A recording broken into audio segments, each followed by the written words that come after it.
Hello, everybody. Welcome to the PRSS New Interconnection System webinar. I am Anita Ginyard-Rogers. I work with the Project Management Office here at PRSS. If you have not done so, please go ahead and mute your phones at this time. And at the end of the presentation, we will have a time period where you can ask questions, and we ask that you put those questions into the chat on the GoToMeeting or send to an email to eshay@npr.org, and we will put that information up when we get to the question section. Wanted to let you know that this is actually one of multiple webinars that we'll be conducting. This one will also be conducted next week as well on the 23rd. After that, there will be a couple of deep dives. Up close in the future is one on broadcast services, which you will hear about in this presentation in terms of the ContentDepot features. And then you'll also hear later on a deep dive on the ATX XDS receivers as well. And that'll be, both of those will be closer to the time that you will have access to both of those, access to that functionality for broadcast services and access to the receivers. The presenters here are going to be myself, which I just introduced, Mike Beach, who is the VP of NPR Distribution, Julio Cardiel, who is the Director of Engineering, and Evan Chapman, who works with our software development team here. So today's topics, what we'll be discussing is we'll talk about the technical overview of the system. We'll talk to you about what's new in ContentDepot. We will talk to you a little bit about what the business benefits are, give you the timeline of how all of this is going to occur. And then we will also just let you know as well what you'll need to do to be ready. As I mentioned before, the questions, if you can use the chat that's a part of the GoToMeeting, that would be great. Or you can send to eshay@npr.org, and we will custody along the southwest border. John Burnett, NPR News. The National Transportation. Yes, thank you. We will have questions at the end of this session. So we're going to start with the technical overview of the new system. Julio? Okay. So one of the key components to the future system is requiring stations to provide an internet connection to your newly deployed XDS Pro 4S receiver. In our current design, we distribute content, and we, as in PRSS, have no visibility of the far-end delivery of the signal. With the new and enhanced XDS Pro 4S model receiver, will be capable to receive content by satellite as well as by IP internet connection, providing stations with a secondary redundant terrestrial stream. In addition, by providing an internet connection, it will also provide a back channel to PRSS and provide us with some visibility and telemetry to our network distribution. That's the network management system that will give us some health, some status, some receiver ID, versioning for the receivers, site names, fade counts, some graphing, some history. So we'll have some visibility to the receivers on the far end. There are also some tuning improvements and automation features that will be discussed at a later time in this presentation. Go ahead and change. So a year ago, we had a technical advisory group that was established on focusing on engineering. Now we have a content advisory group, ContentDepot advisory group, established to focus on operations. As mentioned earlier, ATX Networks, formerly Pico Digital, has been selected as our new interconnection vendor. We have concluded factory acceptance testing on 4 environments that we are referring to as Dev, Stage, Live, and BNOC. The Dev environment has been built and site acceptance test has been concluded both by ATX and PRSS. The Dev environment is now in its infancy phases of API testing. The Stage environment was just delivered last week, and it will be used to simulate our future system live environment. The Stage environment is currently in the build and integration phase. The live environment will be our live production environment, and it will be located here in DC. The build cycle is scheduled to begin in the July timeframe, and BNOC will be located at our redundant facility. This build cycle is scheduled to begin in the September timeframe. In addition, a group of stations have been selected to participate in our first beta, and more on the beta will occur a little bit later on a future slide. Okay, so I'm Evan Chapman, and I'm going to take a few minutes and talk about the changes that are coming to ContentDepot as we begin to integrate the ATX receivers into the future system in ContentDepot. So here's a slide of all the wonderful people that have helped us with the CDAG group and the TAG group. We know that extra time is hard to come by, and we really appreciate your help with the Future System project. We assembled this group, I don't know, roughly a year ago, and it consisted of subject matter experts and broadcast operations.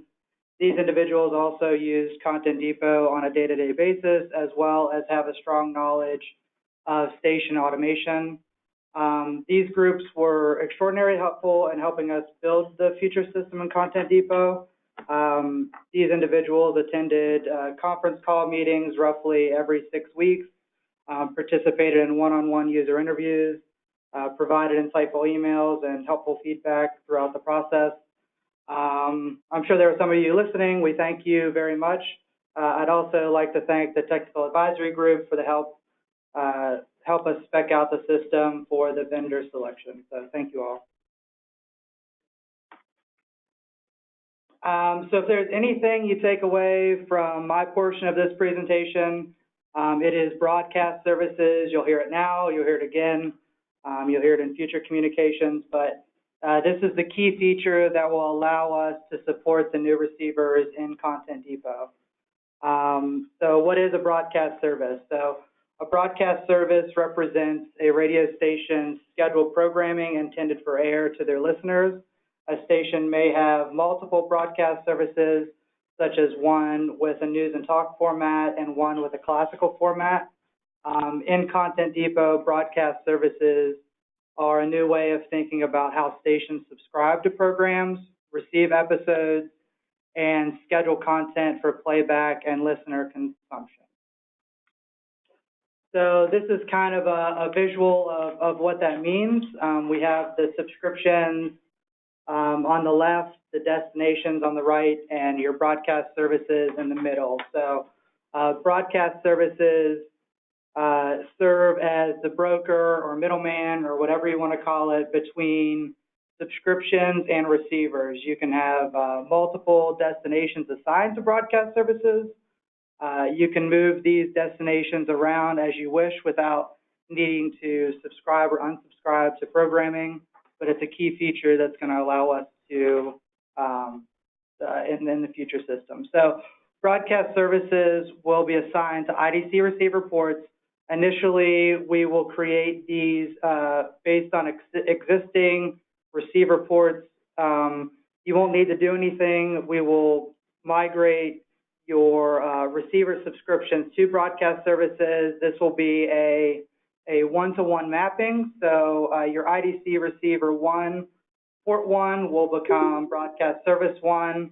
Your IDC receiver 1, port 2 will become broadcast service 2, and so on. Then you can clean up your broadcast services and assign multiple receivers and XDS receivers and additional destinations. So with the broadcast service being the middleman between your subscriptions and your destinations, when you get your new receivers hooked up, it will allow for a smoother dual operations process.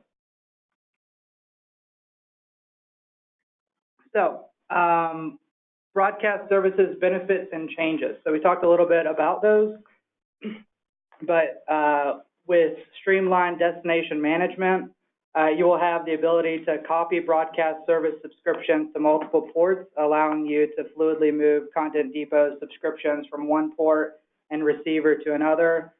This will allow for port redundancy and the ability to make changes quickly without having to subscribe and unsubscribe on all your different receivers and programs. As a result of this, the two-port rule goes away. And then it will also allow for flexible scheduling at your station. One of the key changes in addition to broadcast services is the subscription process will change.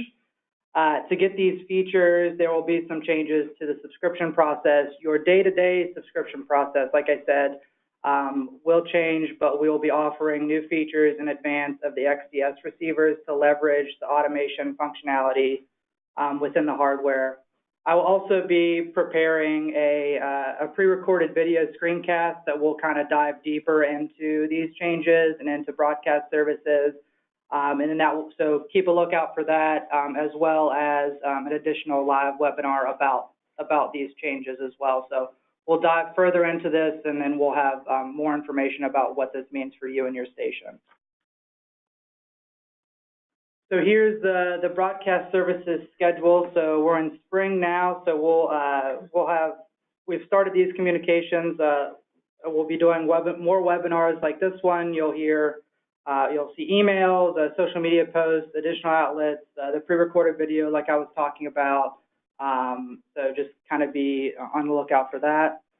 Then summer of this year, we will release broadcast services on the legacy IDC receivers. I just want to reiterate that there's no preparation that you need to do in advance of this, other than participate in some of these webinars and read the information as it comes through. So while there's nothing that you need to do to prepare for it, the new way to subscribe to content once broadcast services is live, that you won't be able to subscribe to content the way that you would always have. You will need to do it the new way. So just be aware of that. So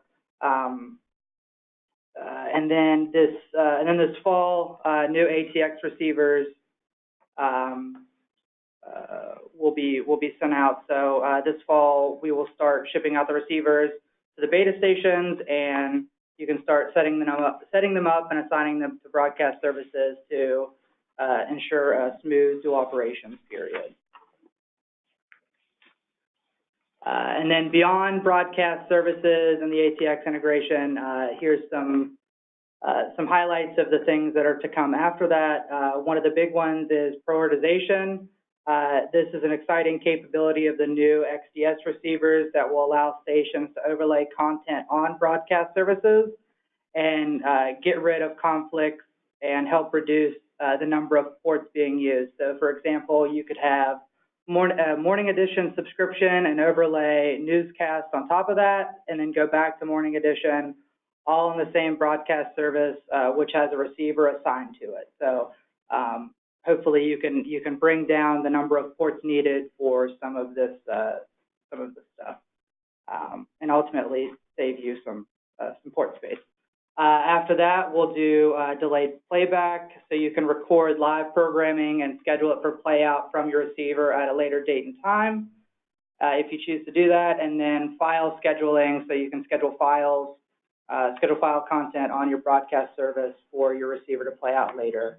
And then further on down the line, we can leverage some of the information in the broadcast service to help support Project Logo, which we've talked about a little bit, which will allow for station metadata, static station metadata for our hybrid radio platforms like call letters, descriptions, logos, and all that's hosted by ContentDepot. So exciting stuff to come, and some new things coming your way. So.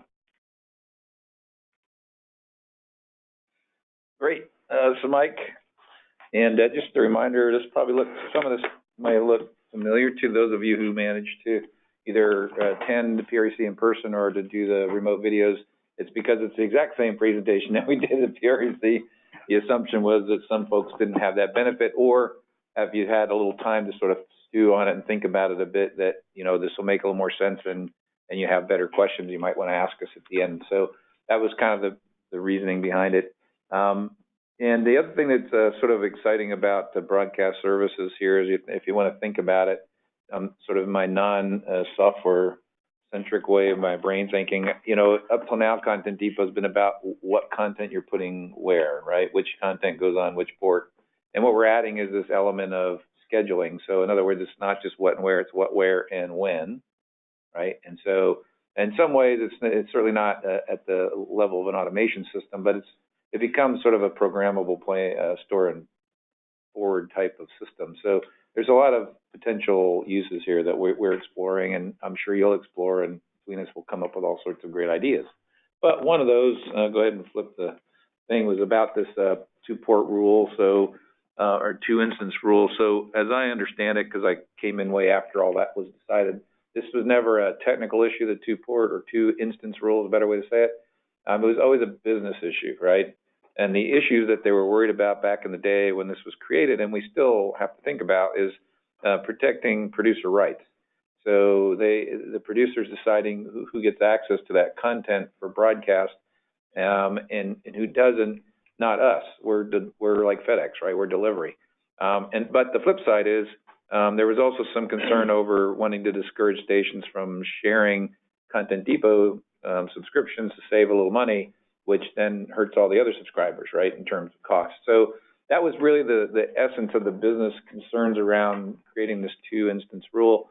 And then, of course, again, we'll talk a little bit about some of the other options for configuration. So we're just trying to figure out how we can hit both of those needs, those sort of business needs, and take advantage of this new sort of approach with broadcast services. Go ahead. So this, you can almost think of this as sort of what you have today, and what you can see in the near future.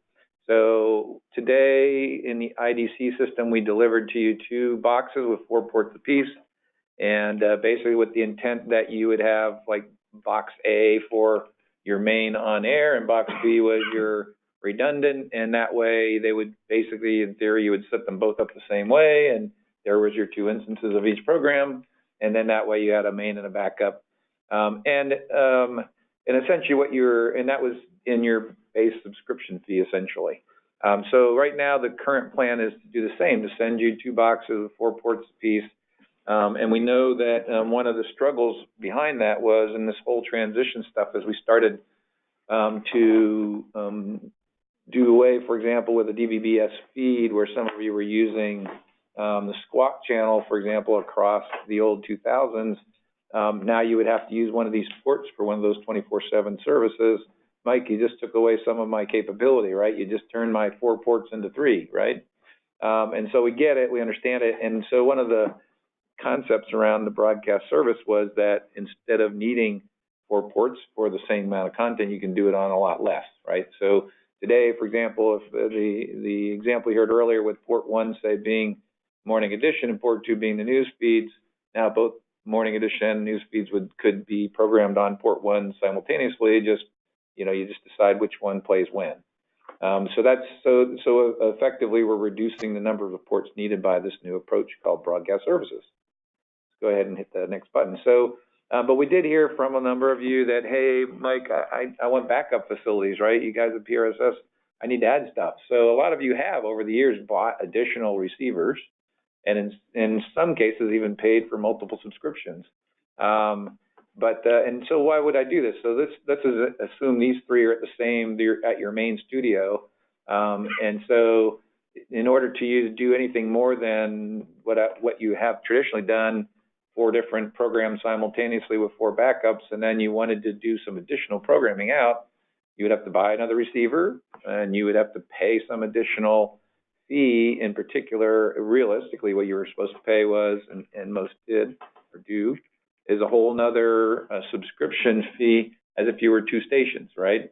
And that can be kind of expensive, we understand. So instead, if we say going forward that with broadcast services, in your base fee is included up to 8 broadcast services on 2 boxes, then you can decide if you want box A to be main and box B to be backup and box 3 to be, in this case, additional services or backup or what have you. It would be your decision. All we're saying is that if you ask to use a port beyond ports 1 through 8 on this particular screen, there would be some additional charge to still address those 2 basic business issues that we talked about back in the beginning. So at this point, we don't know what that charge will be, but the goal is to make it, not like a whole other subscription fee. We don't want it to be daunting for people who really do need that ability, but at the same time, not so low that it's essentially free. and that people would just take it, and the goals of the original two-instance rule are basically blown away. So the business rules are still, or the business need is still there. So the idea here is, like, if you were to use, let's say you were just going to use ports 1 and 2 on A and B, and for some reason you decided you wanted a third one and went to ports 9 or 10 or 11, then you would pay some additional fee for each of those additional ports or streams or broadcast services that you're going to activate. And no, we don't know the answer to what that price is going to be yet, but we're working on it. So this formation is basically 3 receivers at your main studio, if you want to think of it that way. And then this would be the same sort of setup, but you're putting your additional receiver at some other location. So we've heard, hey, I've got a backup studio across town, or I want to put one up at my transmitter site. So that way, if I have a problem, I can just, grab the audio right at the transmitter site. If I lose my STL, for example, something like that. So all we're saying is not a problem. You buy the extra box just like before, and some nominal fee per additional stream beyond the 2 that we hand you that are sitting at your main facility that are part of your initial subscription. And that's really it. So that's the concept of taking advantage of needing fewer ports because of broadcast services, but also allowing us to, so we can serve you, for example, with more of those 24/7 channels that you might need, such as Squawk, but also to be able to continue to protect both the PRSS's revenue rights, but also the producer's broadcast rights. So that's really it in a nutshell. That's the business plan for going forward, and we'll get back with you at some point with a lot more details, and we'll be sharing that, of course, ultimately with those who pay the bills at your shop. So we want to make sure that you, if you're in the engineering operations area in particular, understand this. So as they start to ask you, hey, what are they talking about?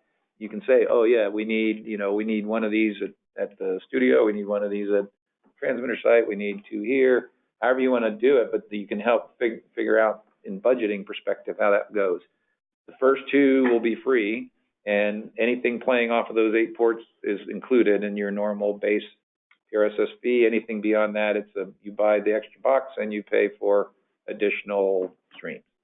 So hopefully that answers the business question in terms of how we want to get through this and solidify it. And as we get more details figured out, we'll share. I think that's it. Okay. Good.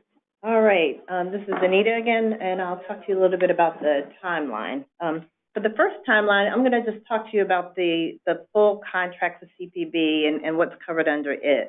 There are 3 components of the contract. So for what CPB has provided, we are paying for satellite capacity, network support, and system refurbishment.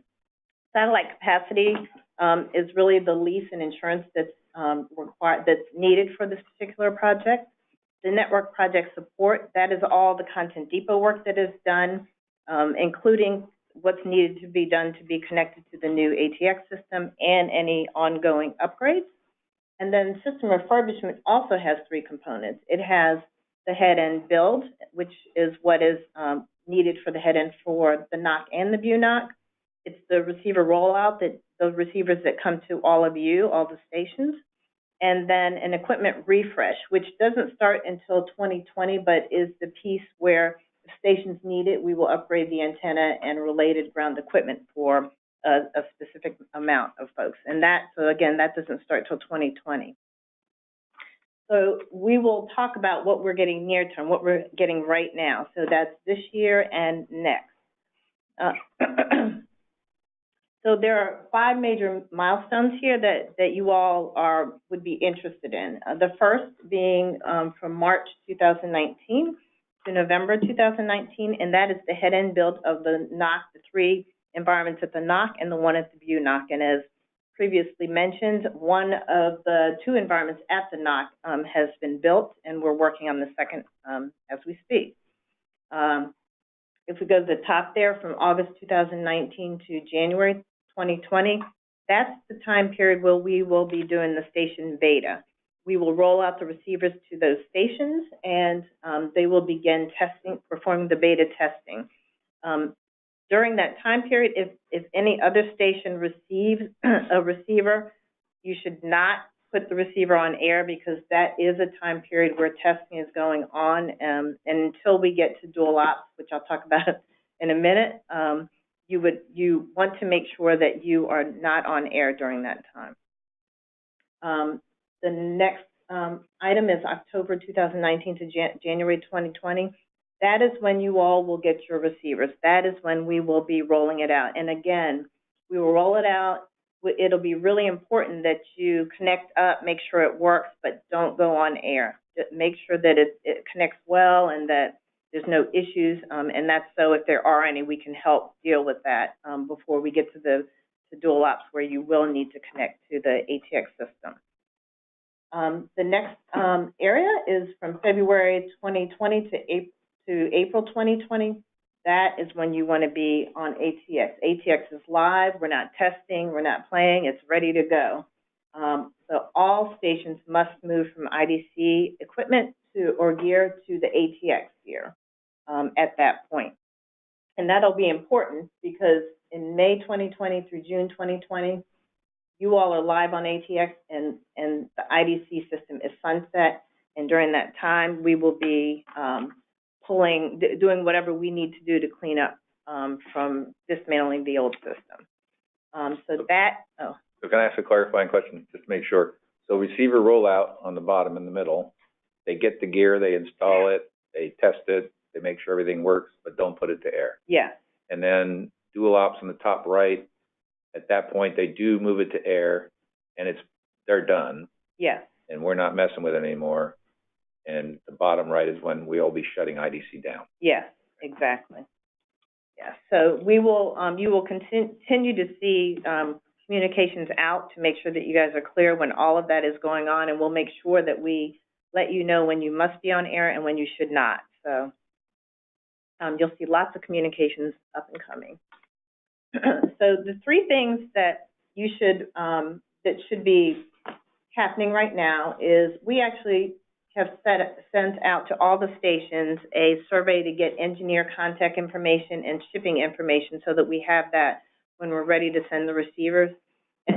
So we just urge you to get that back. We actually have gotten 90% of that information back to us. And then the second thing is that we also have sent out the equipment agreement to the GMs. We sent that out in April. 79% of folks have responded to that. That is a requirement before we can send out anything. So we need that back before we can send any of the receivers out. So we're trying to get that settled now so that there's no issue when the time for us to send the receivers out occurs. And then the last thing, which we've said, I think, about 2 or 3 times now, when you get the receivers, install and connect those receivers, but do not put them on air and do test them out. They'll connect them out, but do not put them on air until dual ops and until you hear that from us. Julio? Okay, so how do we prepare, and what do we need to do to be ready? Anita already talked about the fact that you need to connect the receivers as soon as you get them. We are on a quick and tight timeline. Want to make sure that everybody is connected as quickly as possible.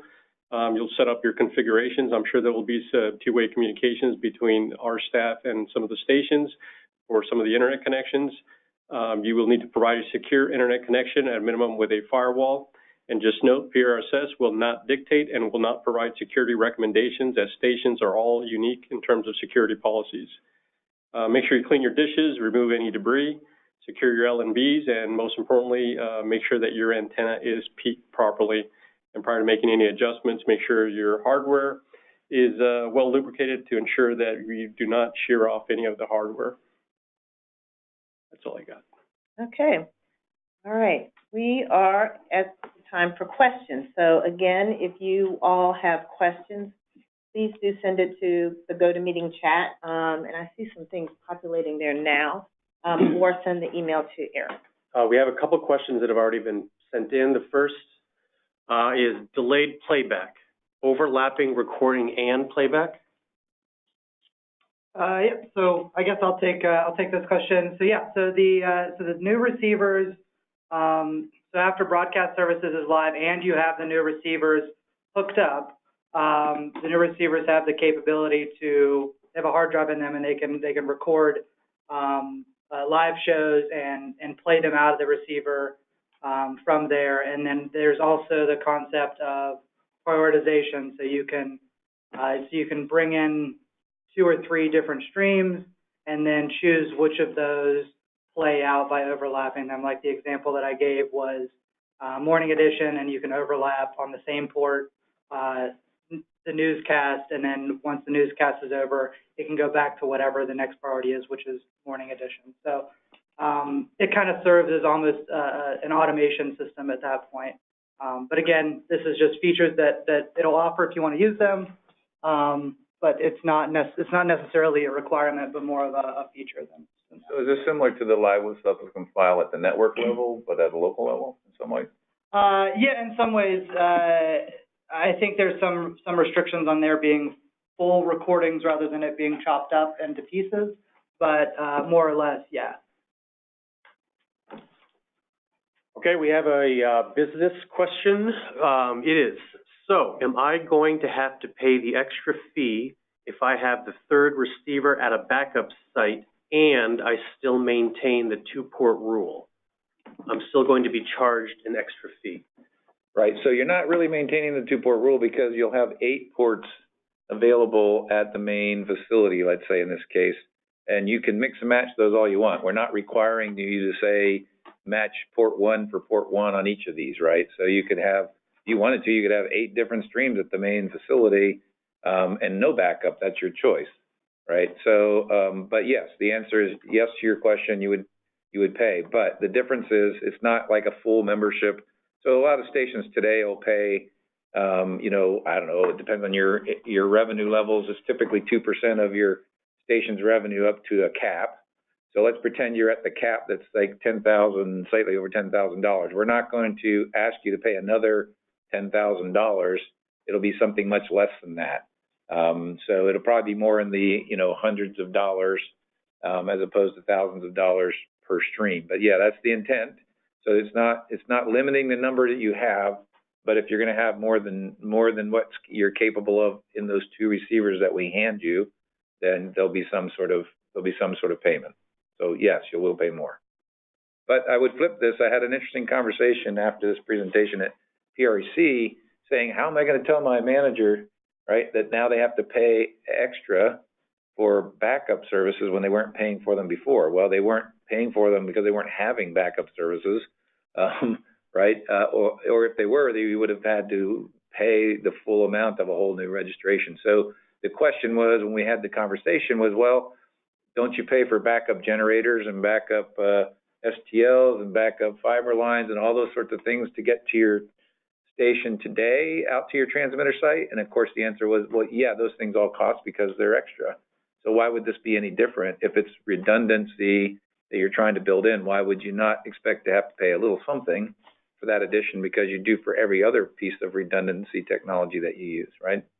So we promise we're not going to make it overly taxing in terms of cost, but we just feel like we have to continue to protect producer rights and make sure that that we're protecting the PRSS revenues, as in people aren't sharing content.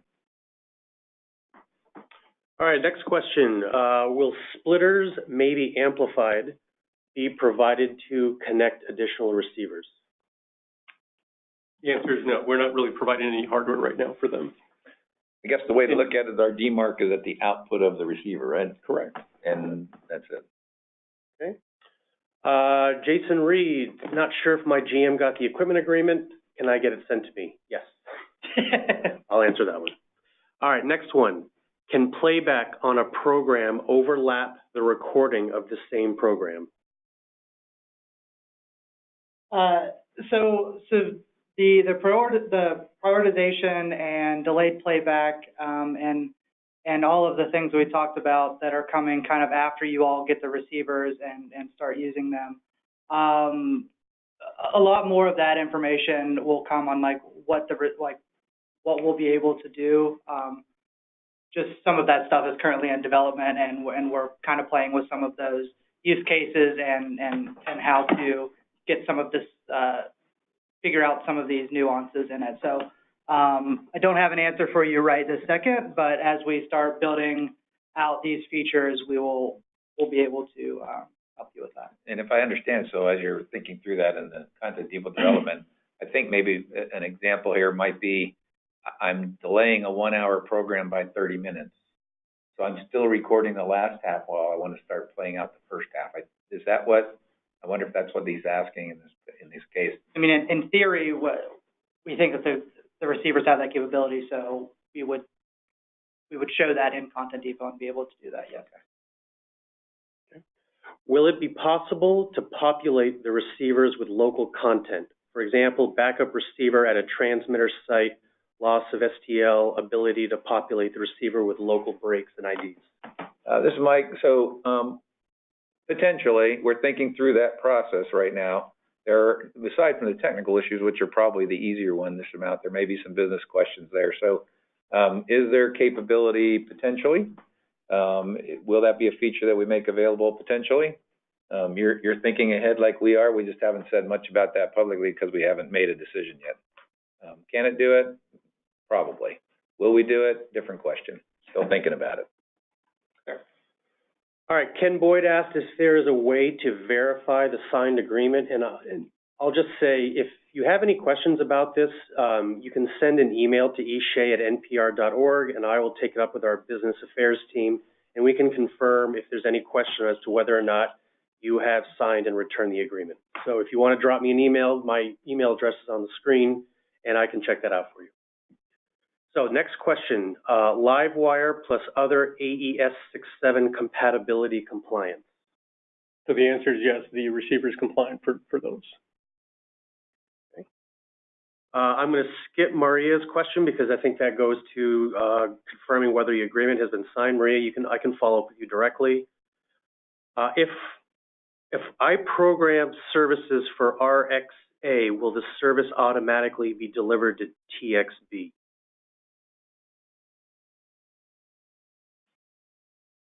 I don't know what that means. I'm not sure what that. Van, if you could maybe clarify that in a follow-up question, we will get to it as we go down the list. All right, let's see. Will we be able to time shift with the receiver? For example, live from here is live from 6 to 8. Will the broadcast receiver be able to record and play back live from here from 8 to 10? So again, like Mike mentioned, we're still kind of working on these features, but in theory, yeah, we'll be able to do that.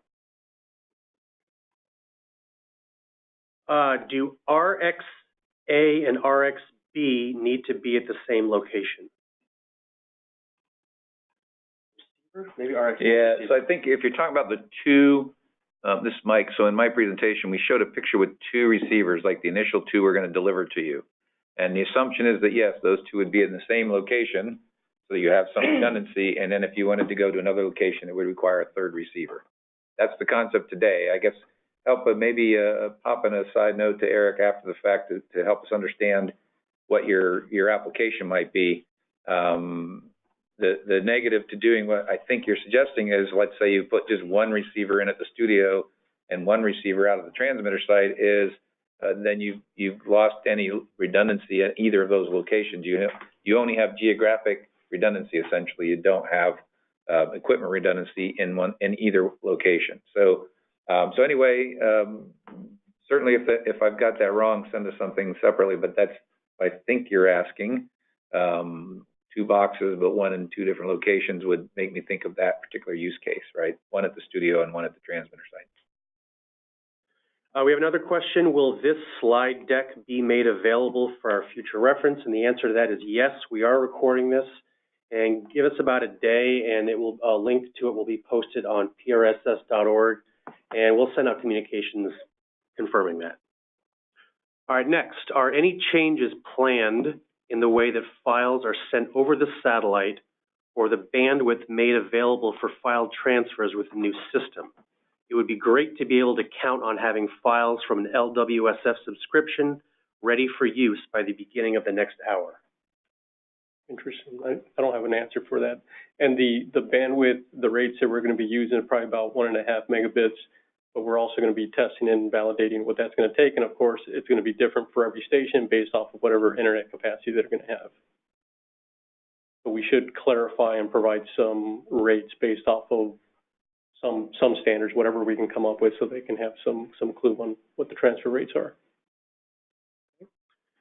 Is it a goal to alert a list of local engineers on the receiver health and not just the NOC? Read that to me again, I'm sorry. Is it our goal to alert a list of local engineers on the receiver health? No, it is not. It is not our intent to notify, although I got to go back and validate whether the receiver will actually have the ability to actually notify them of certain alarms.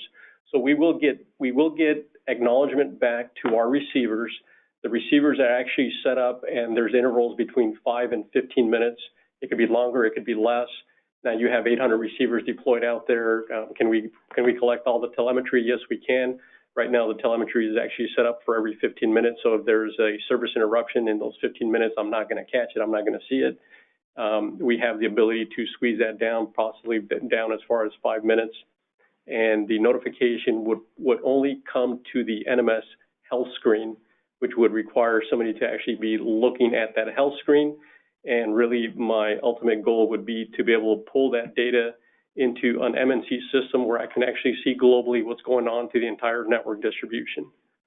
However, there was a use case I thought we talked about because of where, for example, if they see a low signal level, a contact closure can happen so that they can have their alarm to know to go sweep the dish or something like that. That is correct, and that's actually an enhancement that we need to talk about integrating into the new receiver, which is not in there right now. Okay.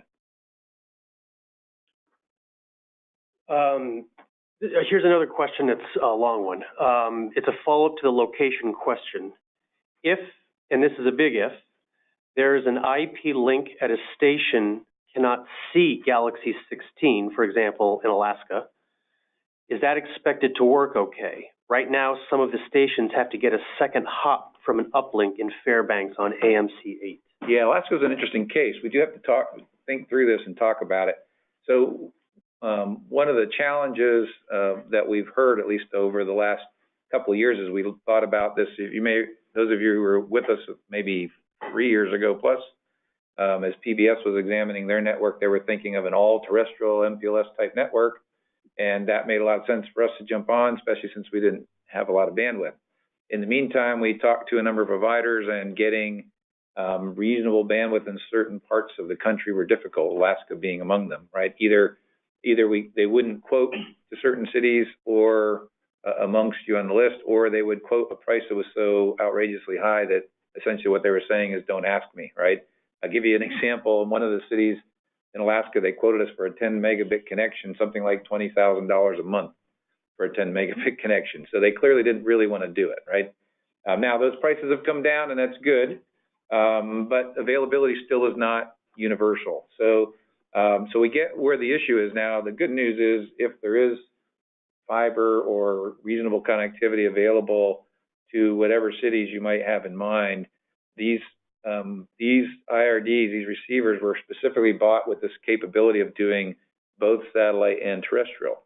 So, for example, the back channel that was shown on the diagram earlier is a two-way channel, and the receiver today, if it loses RF lock, will start to grab the content through that internet connection. Now, we don't want to necessarily be a main connection, right? Because you don't know how reliable that internet connection would be, but as a temporary, while you're having trouble with the satellite, it's a good backup. That being said, that port could also be plugged into a dedicated line that does have reliability, right? Although dedicated lines cost more than internet lines, but it is a way to do it. So we can certainly think through how Alaska may or may not approach things differently as opposed to a double hop in the future. But the short answer to your question is that the receivers can do both and or either satellite and terrestrial connection. So that's part of why we bought this particular type. So just real quick, and that being said, I know we had done something like a one-off solution for some of the Alaska stations for receive with a NOVA device, which is it's an IDC product, or the new company that actually bought IDC. Anyways, my point is, my recommendation to, who's asking the question? If they can just work with Alan Bayless, because he's the one that's been working with Alaska on providing some alternate solutions. Now, based on the fact that this is a restriction with the geographic location for Alaska, I'm not recommending anybody to call us until we come up with a one-off solution for everybody. But we understand the limitations that Alaska has. So if there's anything that we can do to help and support, I'd be more than happy to look at that as well. All right, next question is how can we correct errors on the GM signed agreement if it's been signed and submitted? And I'll answer that and just say if you have any questions about whether or not you have submitted your agreement, or if you have any changes you want to make to the agreement, send an email to me at eshea@npr.org and I will get answers to you. All right, next, I remember hearing that there would be adapters to be able to take connections to the current receivers over to the new receivers. How will that work during dual operations? So that is the plan. That is the plan for us to provide a dongle, which is still under engineering and design and development at the moment. And as far as how you would do the transition, it's unfortunate that you will actually have to disconnect one of your receivers and connect the new receivers. So you might be in a mode where you're actually running single threaded on a single receiver, unless you go down the path of keeping your your two receivers, and then connect your new receiver through another form. But we are somewhat aware of the limitations that you will have and the complexities of how do you disconnect and reconnect the new receiver. So I guess to answer your question, yes, there's going to be a kit out there. We're going to send out we're planning on doing is sending out a prefabricated dongle out there. And then the other option that we have as well is to provide you with the option to purchase another kit that you would be able to fabricate on your own as well. And that would probably be at your own cost and purchased directly from the manufacturer. And the cost for that, I believe, is most likely like $30. All right, follow-up on Daniel Costello's earlier question. My understanding is that the current safe delivery window for LWSF subscriptions coming over the satellite is 2 hours. That's pretty slow compared to internet transfer. I was wondering if that could be sped up with the new system. That could certainly be something that we can look at and start testing and trying to come up with a real calculation on what the actual transfer rate is going to be, although we're not quite there yet. So Gray's question is a good one. Deploying duplicate receivers is absolutely going to require additional splitters. Will the stations have to buy them ourselves? Yes. Okay. If I subscribe to a service program, the primary receiver, will the secondary backup receiver automatically get the service subscriber as well? Yeah. So initially, whenever we release broadcast services, every receiver port combination will be its own broadcast service. But then after that, you can add your secondary backup receiver to any of those broadcast services. So, for instance, if you have receiver 1, port 1 on broadcast service 1, and you also have a receiver 2, port 1 on broadcast service 2, you just would unassign that destination from broadcast 2 and then assign it to broadcast service 1. So then all of the subscriptions that were on broadcast service 1 will now be going to receiver 1, port 1, and receiver 2, port 1, or whatever destinations, as many combinations as you want to do. So all the subscriptions are on the broadcast services, and you can assign as many backup ports to that broadcast service that you want. So in short, not initially, but once you do the cleanup, which you can do after the release, it will. Okay, we have an email question. Do the new receivers use the same connectors as the current ones? And how much of this conversion could be handled by my IT guy and me without involving our engineer? I'm sure they can handle it if they needed to, and they don't have to use the dongle. They could use whatever prefabricated or unfabricated kits that they desire to use. That's fine. That's not a problem. Okay, that is the end of the questions we have in the queue. Anyone else got any other questions they want to type in?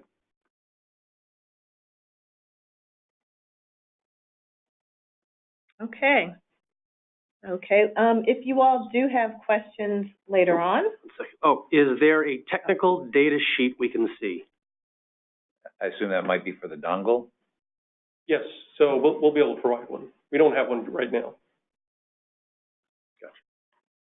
For the receiver? Oh, for the receiver. For the receiver. right. Yes, I'm sure we can pull up a spec sheet. And maybe we can put this on the FAQ and so they can look at all that information. Yeah, we can do that. We can include that. Yeah, these are off-the-shelf receivers other than the updates that they're doing to it. It's just moving from a version S to a version, or version R to R to S, correct. So it's just an update to an already off-the-shelf satellite receiver that they provide. So, yeah, spec sheets are out there. We can pull them. And another question, is this similar to XDS? It is XDS. It is XDS, correct. Yeah. So the company is ATX, the product is XDS. Used to be called Pico. Correct. So whichever name you know them by, that's who it is. All right. Well, this concludes the webinar. I'll leave this up for a few moments. If you have any further questions, actually, at any point, you can send those to the help desk as well. We will have an FAQ out there at some point, as Eric mentioned. We will put this recorded session out there as well. And next week, we will do this again, same time, same place. Thank you for attending, and thank you for the questions, and we'll continue to keep you updated on what's going on.